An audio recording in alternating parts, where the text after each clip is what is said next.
Hi అందరికీ, good morning. ఈరోజు Saturday కదా, వీకెండ్ కదా. సరదాగా మా ఇంటి దగ్గరే ఒక లేక్ ఉంటే ఆ లేక్ దగ్గరికి అయితే వచ్చాను.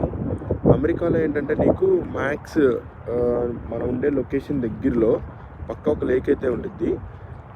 ఆ లేక్స్ చాలా బాగుంటాయి అన్నమాట. చాలా పీస్ఫుల్గా, చాలా ప్రశాంతంగా ఉంటుంది అన్నమాట. నువ్వు మనం రిలాక్స్ అవ్వడానికి ఇక్కడికి రావచ్చు. ఇంకొక విషయం ఏంటంటే ఈ లేక్స్లో మనం దిగకూడదు, కానీ ఫిషింగ్ చేయొచ్చు. అలా ఫిషింగ్ చేసుకుని చేపలు మనం తీసుకెళ్ళిపోవచ్చు. కొంతమంది ఇక్కడే కాల్చుకుంటారు కూడా, కాల్చుకొని తింటారు. మళ్ళీ ఇంకొక విషయం ఏంటంటే మన ఇండియన్స్ ఇక్కడ వినాయకుడి నిమజ్జనం చేయడానికి ఇక్కడ ఈ లేక్లోనే చేస్తారనమాట. మేము కూడా 2 times చేసాము. లాస్ట్ ఇయర్ కానీ మొన్న కానీ వినాయకుడికి ఇక్కడే నిమజ్జనం చేసాము. ఆ నిమజ్జనం వీడియో అయితే మీరు చూడాలనుకుంటే మన ఛానల్ సబ్స్క్రైబ్ చేసి, లైక్ చేసి, కామెంట్ చేయండి, షేర్ కూడా చేయండి. పక్క నేను ఆ వీడియో అయితే అప్లోడ్